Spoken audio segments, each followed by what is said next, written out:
સુરતમાં ફ્લડગેટ બંધ કરાયા બાદ પાણી ભરાતા તંત્ર કામે લાગ્યું। નીચાણવાળા વિસ્તારમાં પાણી ઉલેચવાનું યથાવત।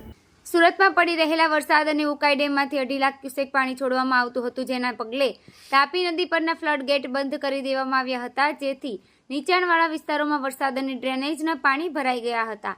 આ ભરાયેલા પાણીને ઉલેચવા માટે તંત્ર દ્વારા મોટર પંપ મૂકવામાં આવ્યા હતા।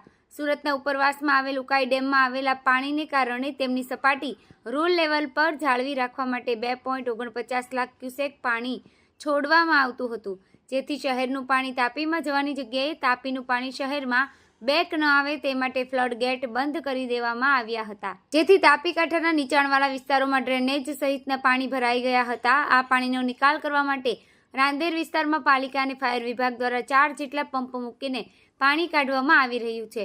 ફ્લડ ગેટ બંધ કર્યા બાદ ડ્રેનેજના પાણી માટે મોટર અને પાઇપ દ્વારા પાણી ઉલેચી તાપી નદીમાં છોડવામાં આવી રહ્યું છે। આ કામગીરીને લઈને વરસાદી પાણી શહેરના નીચાણવાળા વિસ્તારોમાં ન ભરાય તે માટે છેલ્લા 24 કલાકથી અલગ અલગ જગ્યા પર આ રીતની કામગીરી તંત્ર દ્વારા કરવામાં આવી રહી છે।